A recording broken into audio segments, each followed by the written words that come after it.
Vous aussi vous voulez construire votre couple? Prenez vos outils, c'est parti.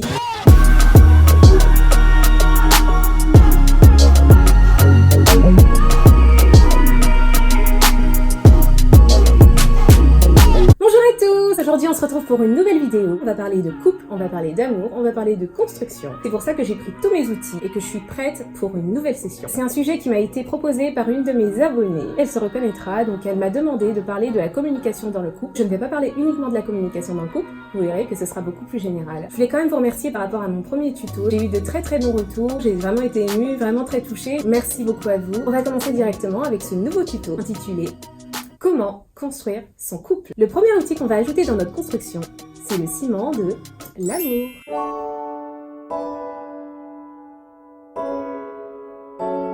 En réalité, je vais pas vous dire qu'il faut aimer son conjoint, encore une fois, c'est le b.a.-ba. Par contre, je pense qu'il faut apprendre à aimer son conjoint, comment on aime la personne avec qui on est. Aimer l'autre, c'est pas uniquement se sentir bien dans sa personne, se sentir à l'aise, voilà, la personne nous apporte beaucoup. Aimer l'autre, en réalité, c'est considérer les intérêts de l'autre avant les siens. C'est mettre l'autre en premier. Lorsqu'on met la personne en premier, l'autre, de toute façon, s'il nous aime aussi, considérera nos intérêts. Prendre soin de l'autre, c'est mettre une couverture de bienveillance sur la personne. C'est pour ça qu'on dit qu'il faut bien choisir son conjoint, parce que quand tu choisis bien la personne avec qui tu vis, avec qui tu avances dans la vie, avec qui tu vas construire une famille, faire plein de projets différents, il faut que tu sois sûr de l'amour de cette personne, que ça soit à double sens, que chacun, l'un et l'autre, puissiez vouloir le bien pour l'autre. Le but, ce n'est pas de rendre l'autre heureux, il faut savoir être heureux seul. Par contre, il faut savoir lui rendre la vie facile, être agréable pour lui, ne pas être une source de problème, mais plutôt une source d'encouragement. Normalement, si les deux veulent le bien de l'autre, ça marche comme sur des roulettes. L'amour, c'est encore un package, c'est le respect, l'acceptation de l'autre, et puis tous les points qu'on verra par la suite dans ce tutoriel. C'est respecter les envies de l'autre, c'est respecter la vie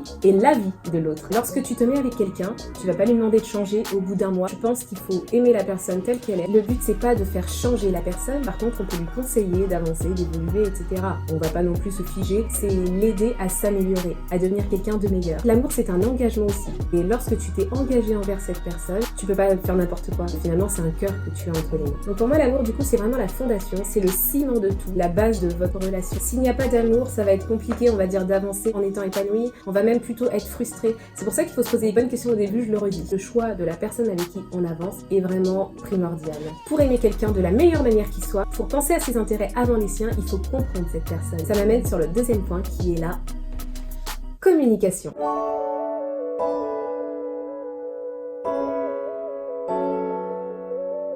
Je l'ai représenté par un voltmètre. J'aimerais que vous me disiez pourquoi. Je vous laisse, je vous attends.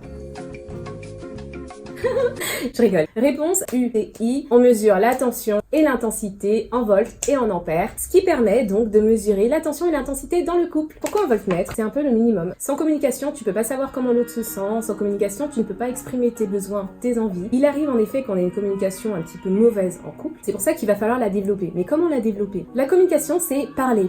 Exprimer ce qu'on ressent, exprimer ce qu'on pense, être sincère, que l'autre sache ce qu'on veut, ce dont on a envie et ce dont on a besoin. Voilà, c'est tout. C'est vrai, pardon. La communication, c'est surtout écouter. Comme on disait tout à l'heure dans l'amour, le plus important dans le couple, c'est de savoir comment l'autre se sent. Est-ce qu'on peut l'aider? Est-ce qu'il peut se sentir bien, etc. C'est vrai qu'on est dans une société où on est assez tourné sur soi, on va pas se mentir. En général, lorsqu'on se dispute et qu'on dit qu'on a développé une certaine communication en couple, on va peut-être, je sais pas, se disputer et après on va se dire, bon, allez, va falloir qu'on s'explique. T'as la fille qui est là, genre en mode, je suis tendue là, je vais devoir m'expliquer avec toi là parce que ça va plus du tout. T'as le mec qui est en mode hyper blasé, excusez-moi je caricature mais clairement. Et en général, ce qu'on fait, c'est que l'un parle, il dit son ressenti et l'autre commence également à parler. Pendant que l'autre exprime son ressenti, très souvent, on va être là genre oui, tout à fait, oui, tu as raison, etc. Mais est-ce que tu l'écoutes? Très souvent, on est pressé de raconter, nous, notre ressenti. On va même attendre que l'autre ait vite fini ses phrases. Dans notre tête, on se dit, en réalité, la victime dans l'histoire, c'est moi. J'espère qu'il va vite finir son petit discours, comme ça, moi, je vais pouvoir dire ce que je ressens. On est tellement pressé de parler que finalement, on n'a pas vraiment écouté. L'exercice de la communication, c'est écouter l'autre, savoir ce qu'il veut dire. Est-ce que finalement, on s'est pas trompé sur ce qu'on a pensé dans l'histoire? Est-ce qu'il y a pas eu un problème d'incompréhension? Qu'est-ce que l'autre a senti pour réagir comme ci ou comme ça? La communication, c'est ça. Je dis souvent à mes amis que c'est 80% d'écoute. Après, c'est un tuto, donc encore une fois, c'est mon avis. Pour moi, 80%, 20%. Parce qu'en réalité, si l'autre t'écoute aussi à 80%, vous saurez faire au mieux pour rendre l'autre heureux. Que chacun soit épanoui. Il n'y a pas que toi, il n'y a pas que lui. Alors, le troisième point, c'est mon préféré. Je crois que je mets toujours mes préférés en troisième, tiens, parce que c'est le plus épineux. Et avant de commencer, j'appelle à la barre les bouteuses professionnelles, les égos surdimensionnés et les fiertés mal placées, s'il vous plaît. Allez hop, on va parler du pardon.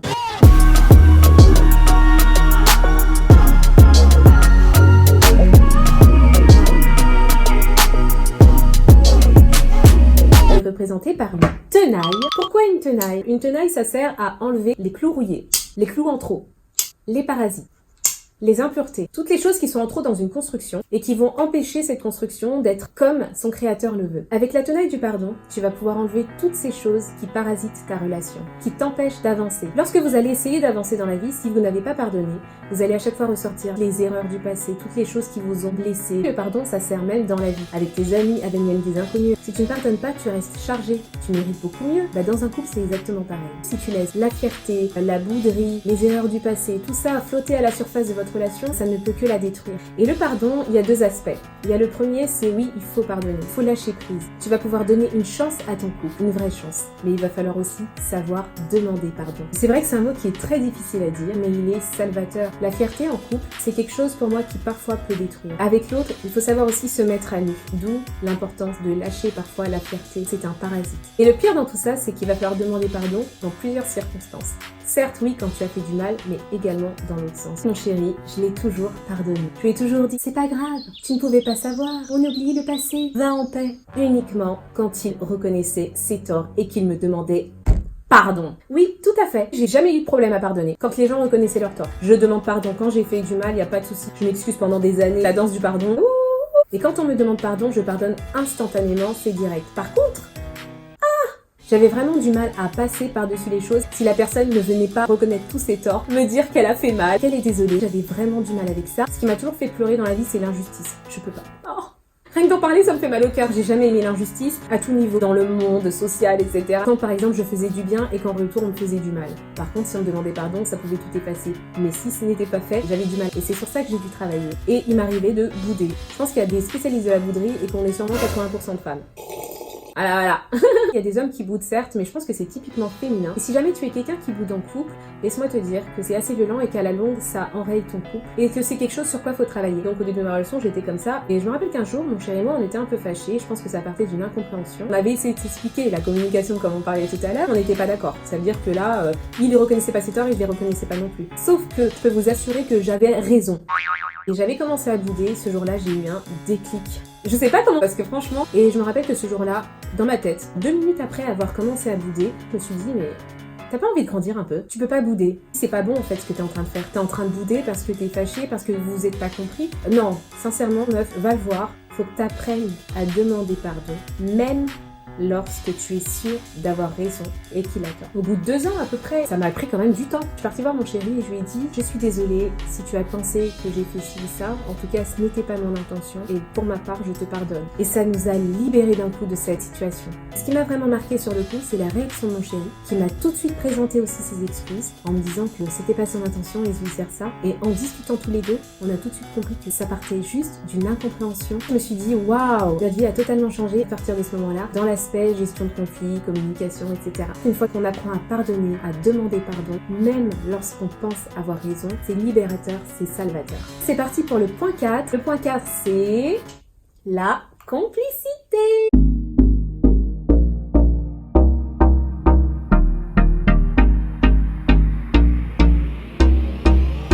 La complicité est représentée par un tournevis. Il est rouge, il est tout mignon. Ça me fait penser un peu à l'enfance quand je regardais les outils. Pour moi, le tournevis, le marteau, tous ces petits trucs, c'était mignon. J'ai toujours aimé bricoler, donc pour moi, tourner ma neige, j'en sais rien du tout honnêtement. J'ai pris un tournevis, voilà. La complicité, c'est super important. Quand je parle de complicité, je parle de tout. Je parle de l'entretien de la relation. Être le meilleur ami de l'autre, faire des choses ensemble. Il y a beaucoup de choses qui m'ont marqué dans tout ce que mes amis m'ont dit. J'avais une amie qui m'avait raconté qu'un couple dans son quartier avait pris tous ses lundis pour se balader main dans la main, comme ça, dans la rue, tous les lundis ensemble. Pour moi, c'est ça. Il faut entretenir, faut rigoler ensemble, faut jouer ensemble. Après, je suis d'accord que pour certains couples, c'est beaucoup plus facile. Des fois, il y a une osmose, vous comprenez tout de suite, vous êtes mort de rire non-stop, je peux comprendre. Il y a des couples où c'est pas forcément le cas, mais ça s'entretient quand même. C'est vrai que dans le quotidien, on se laisse aller un peu à la routine. Il faut savoir se mettre du temps à part. Aller au restaurant, au cinéma, se faire des petites attentions. Si par exemple, vous avez des enfants, j'ai pas d'enfants, donc mon but c'est pas non plus de vous dicter votre vie. Vous pouvez essayer, on va dire, d'avoir du temps ensemble. Mettre les enfants chez la mamie ou bien chez une amie de confiance, bien évidemment. Se réserver du temps.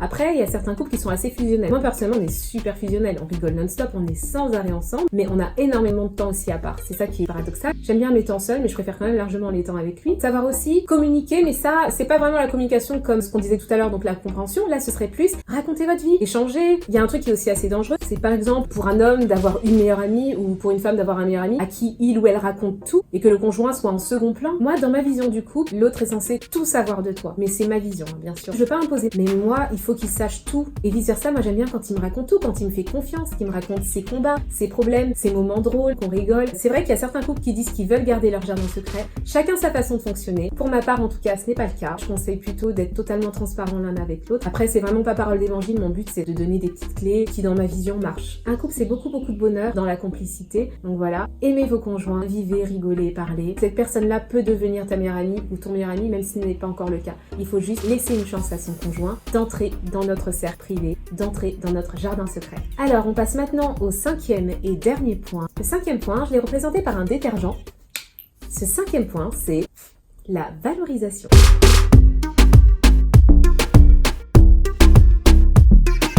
Pour moi, c'est un point qu'on néglige parfois, et même assez souvent. On a tendance à ne pas reconnaître les valeurs de l'autre, à ne pas assez les dire, je dirais plutôt. Il faut savoir reconnaître le positif, reconnaître le bien chez l'autre, lui dire quand il fait bien les choses. Même si tu sais que ta femme sait qu'elle est belle, par exemple. Dis-lui qu'elle est belle, c'est pas grave, tu les redis, encore une fois. Les mots ont un poids considérable dans un cœur. Autant tu peux blesser par ta parole, autant tu peux clairement aider quelqu'un à se sentir bien dans ce qu'il est. Je pense que c'est pas très bien de critiquer son conjoint ou sa conjointe devant les gens. On peut taquiner son conjoint, y a pas de souci, mais le critiquer devant les autres, moi je le conseille pas, personnellement. Ça peut briser une partie de la confiance que vous avez l'un envers l'autre. Lorsque tu es en couple avec quelqu'un, vous êtes tous les deux comme ça, il y a personne qui peut vous séparer, qui peut vous diviser, tu n'as pas à exposer ses défauts devant les autres. C'est important que les autres comprennent que vous deux c'est Bonnie and Clyde, seuls contre le monde, il y a personne qui peut nous toucher, hein.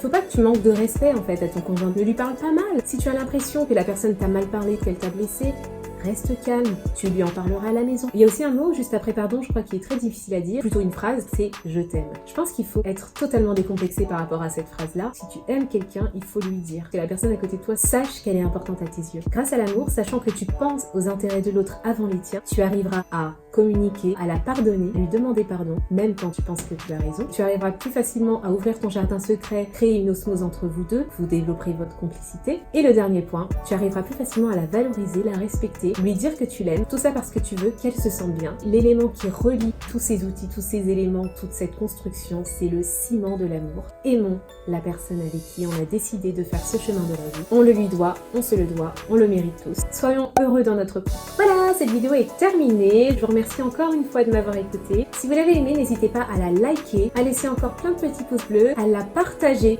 tout autour de vous et à vous abonner juste en dessous. Je vous remercie pour le soutien. Je vous invite également à me suivre sur tous mes réseaux, surtout sur Instagram et Facebook. À bientôt. Bisous!